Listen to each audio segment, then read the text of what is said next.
આખું ગુજરાત થનગની રહ્યું છે ત્યારે હું વિનંતી કરું જેમને સાંભળવા લાવો છે સ્વયંભૂ કોઈ પણ સરકારી તંત્રનો કોઈ પણ લોભ લાલચ આપ્યા વગર જેમને સાંભળવા માટે હજારોની મેદની સ્વયંભૂ ઉપસ્થિત થાય છે એવા શ્રી ગોપાલભાઈ ઇટાલિયાને વિનંતી કરું છું આવો અને આપણું માર્ગદર્શન કરો.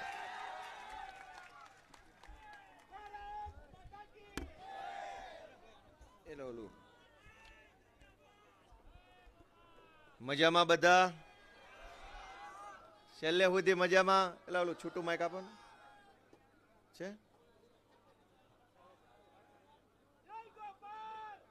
છે ઓલું છૂટું માઇક છે.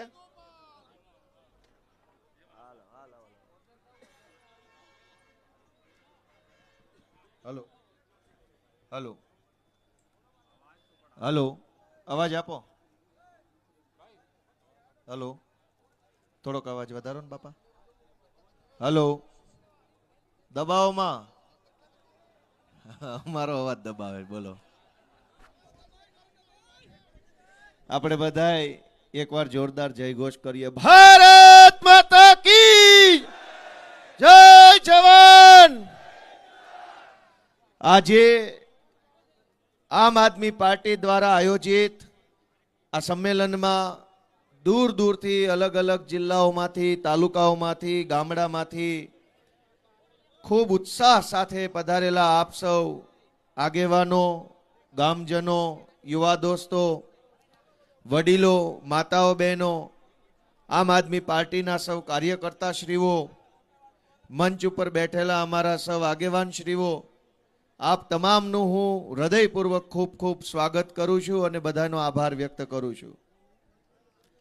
દોસ્તો આજની આ સભા અમદાવાદના નિકોલ ખાતે આયોજન કરવામાં આવી હતી પણ પછી ભાજપને તકલીફ પડી કે નિકોલમાં આમ આદમી પાર્ટીની સભા થાય તો ખેલ ખુલ્લો પડી જાય, લોકો જાણી જાય, જાગૃત થઈ જાય અને એટલે સરકારી તંત્રનો દુરુપયોગ કરી પોલીસનો દુરુપયોગ બીજા વિભાગનો દુરુપયોગ કરી સભા બંધ રખાવવાની કોશિશ કરી અને અમારા આમ આદમી પાર્ટીના જ્વેલબેન કુલદીપસિંહ અન્ય જીતુભાઈ બધા અનેક આગેવાનોએ ખૂબ મહેનત કરી આખી રાત જાગ્યા. હું પોતે ગઈકાલે રાત્રે 3 વાગ્યા સુધી જાગતો હતો.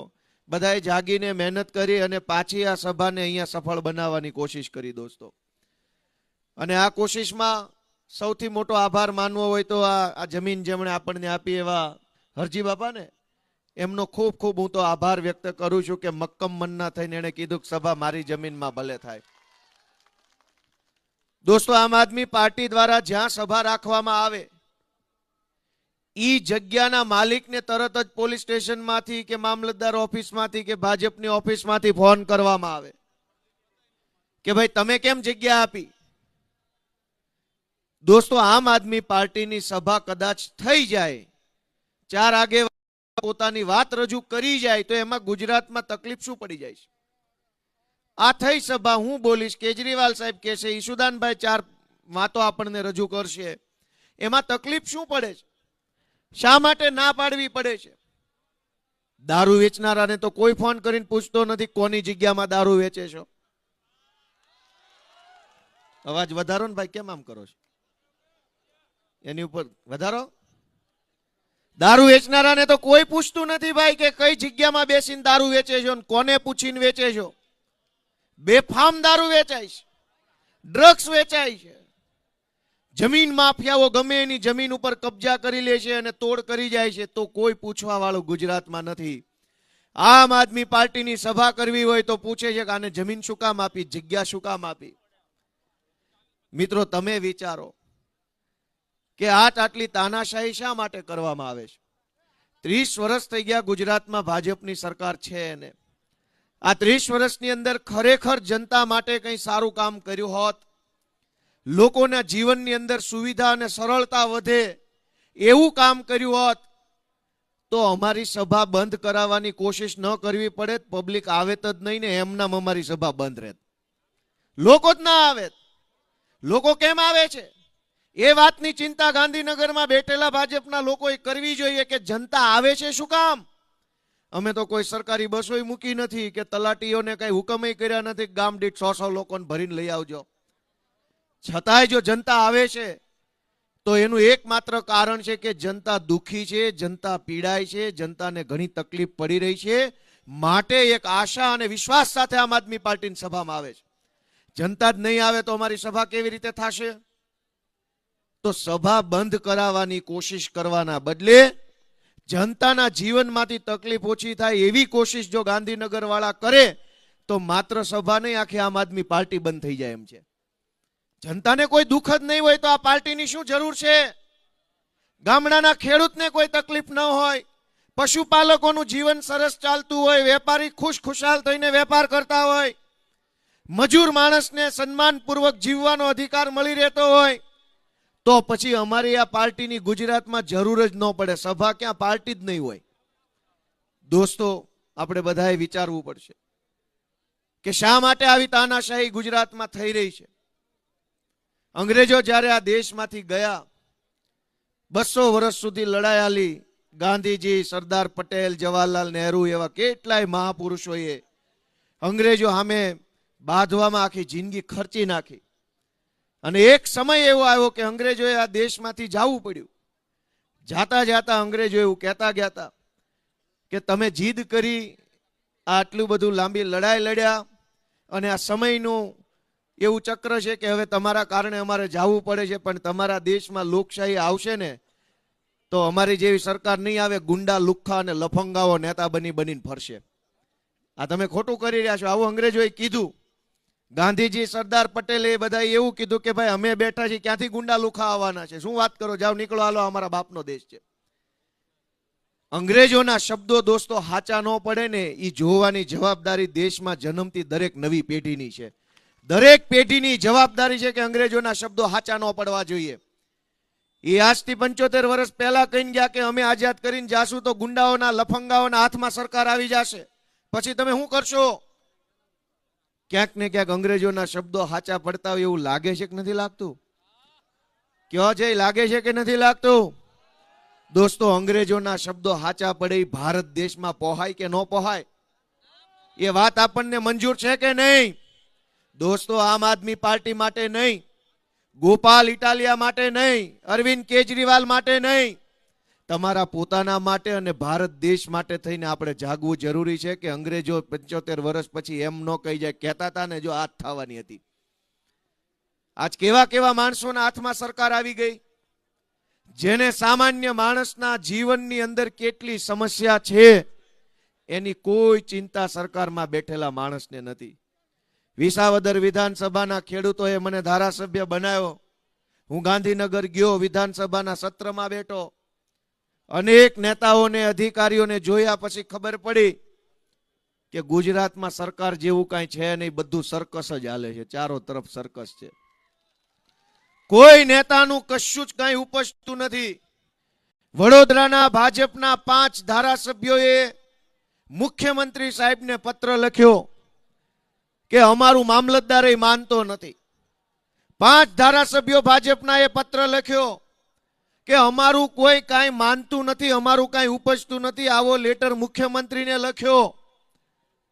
મુખ્યમંત્રી સાહેબની હાલત હું જાણું છું, કેમ કે મારે એમને ઘણી વખત મળવાનું થયું. ઈ પોતે આવું કંઈક લખવા માંગે છે, પણ ઈ કોને લખે? ઈ ઈચ્છે છે કે મારે લખવું છે. આ તો ધારાસભ્ય હતા તો મુખ્યમંત્રી સાહેબને લખ્યું.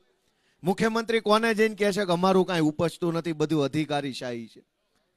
મિત્રો, આજે ગુજરાતની પરિસ્થિતિ એવી છે કે સામાન્યમાં સામાન્ય સરકારી કામ કરાવવું હોય તો માણસને એક આખો ભવ વયો જાય એટલું અઘરું છે. ખાલી આધાર કાર્ડમાં નામ સુધારવું હોય કે રેશન કાર્ડમાંથી, કૂપનમાંથી નામ કઢાવવું હોય, ઓહો, મામલતદાર ઓફિસના ધક્કા ધક્કા ધક્કા, આ ફોર્મ, આ સિક્કો, અહીંયા સહી, અંગૂઠો, ફોટો, તલાટીનો દાખલો, આનો દાખલો, ઓલાનો દાખલો, એટલા બધા કાગળ. દોસ્તો, હું એ વાત કરી રહ્યો હતો કે આજ ગુજરાતમાં સામાન્ય માણસની વાત સાંભળે એવું કોઈ છે નહીં.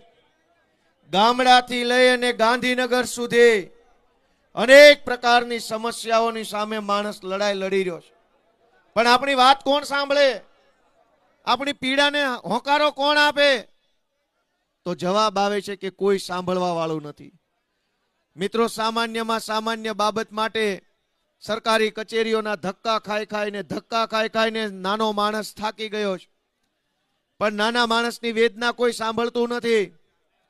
સરકાર હમણાં સ્માર્ટ મીટર લઈ આવવાની વાત કરે છે, પણ જરાક જો સ્માર્ટ પોલીસ સ્ટેશન, સ્માર્ટ મામલતદાર ઓફિસ, સ્માર્ટ તાલુકા પંચાયત, સ્માર્ટ જિલ્લા પંચાયત, સ્માર્ટ 2-5 ધારાસભ્ય બનાવે તો જનતાનું ઘણું કલ્યાણ થાય એમ છે.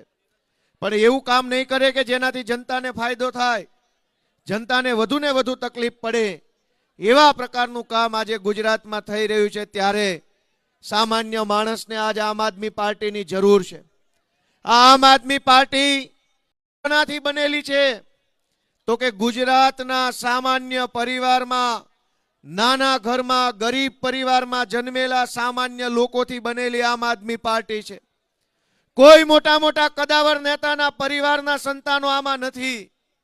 પણ સંઘર્ષ કરીને, મહેનત કરીને, ખૂબ ભોગ આપીને, યોગદાન આપીને પોતાની રાજનીતિમાં જગ્યા બનાવી હોય એવા ઈશુદાનભાઈ ગઢવી જેવા, ચૈતરભાઈ વસાવા જેવા, પ્રવીણભાઈ રામ, રાજુભાઈ કરપડા જેવા આગેવાનો આ પાર્ટીનું નેતૃત્વ કરી રહ્યા છે. એક તરફ શક્તિશાળી માણસો છે કે જેમની પાસે ખૂબ પૈસા, ખૂબ તાકાત, ખૂબ સત્તા છે.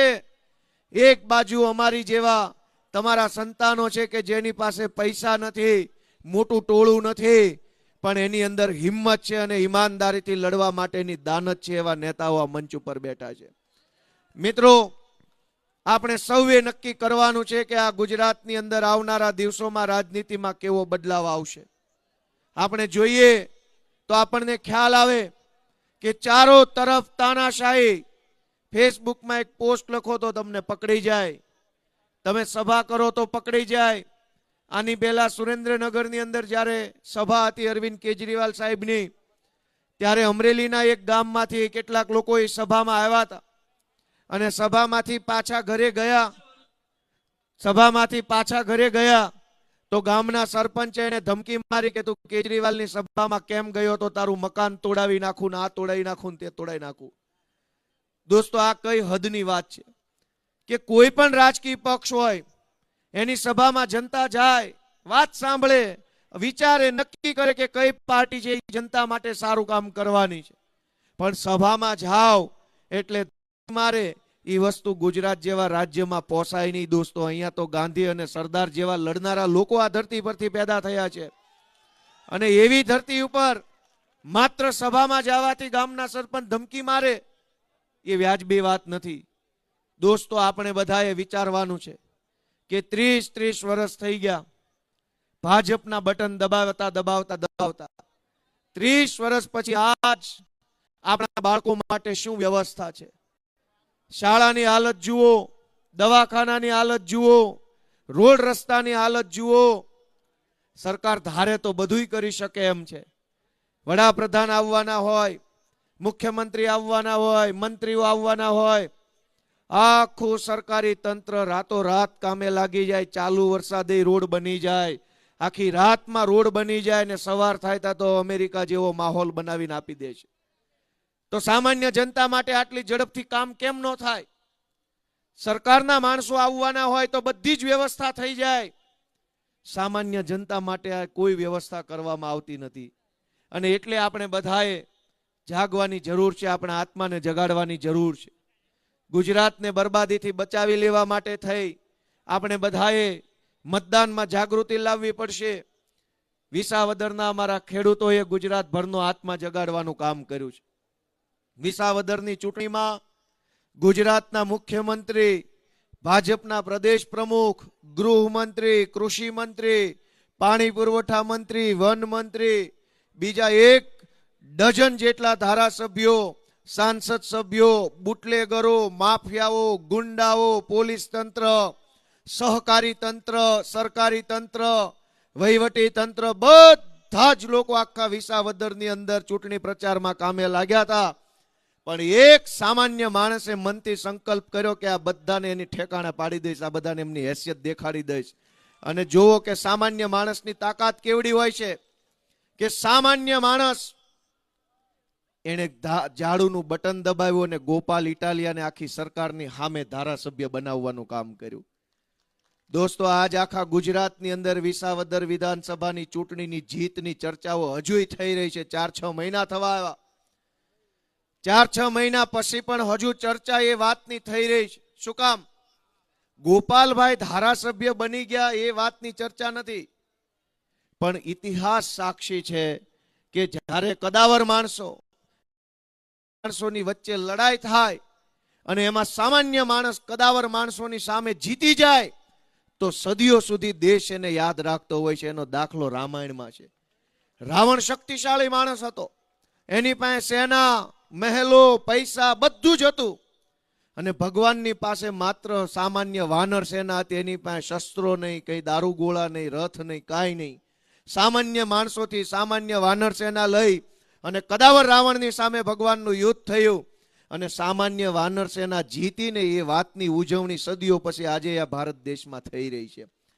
જ્યારે જ્યારે લડાઈ કદાવર માણસો અને સામાન્ય માણસોની વચ્ચે થાય ત્યારે ત્યારે આ દેશમાં સામાન્ય માણસની જીત થાય છે અને જીત સદીઓ સુધી આ દેશ ઉજવતો રહે છે. મિત્રો, મને પૂરો વિશ્વાસ છે કે આજ ગુજરાતની સત્તામાં બેઠેલા ભાજપના લોકો ભાન ભૂલ્યા છે. સત્તાના મદમાં આવ્યા છે એટલે સભાઓ નહીં થવા દેવાની, લોકોને સભામાં નહીં જવા દેવાના, લોકોને ડરાવવાના, ધમકાવવાના બધા જ ષડયંત્રો થઈ રહ્યા છે. પણ આવનારી ચૂંટણીમાં કદાવર લોકો અને અહીંયા બેઠેલા સામાન્ય લોકો વચ્ચે લડાઈ થશે ત્યારે મને પૂરી શ્રદ્ધા છે કે આ સામાન્ય લોકોનો ભવ્ય વિજય થવાનો છે અને કદાવર લોકોનો ભવ્ય પરાજય ગુજરાતમાં થવાનો. દોસ્તો, આપ સૌ મિત્રો આટલા ઉત્સાહ સાથે આ કાર્યક્રમમાં જોડાયા એ બદલ હું આપ સૌનો હૃદયપૂર્વક ખૂબ ખૂબ આભાર વ્યક્ત કરું છું. અને ફરી એકવાર આ કાર્યક્રમને નહીં થવા દેવા માટે 1000 પ્રયત્નો કર્યા પછી પણ આ કાર્યક્રમને સફળ બનાવવા માટે અમારી સેન્ટ્રલ ઝોનની ટીમે જે મહેનત કરી છે એ બધાયનો હું હૃદયપૂર્વક ખૂબ ખૂબ આભાર વ્યક્ત કરું છું. અને ફરીવાર આ જમીન જેમણે કાર્યક્રમ કરવા માટે આપી એનો ખરા દિલથી આપણે બધાય આભાર વ્યક્ત કરીએ છીએ. ભારત માતા કી જય.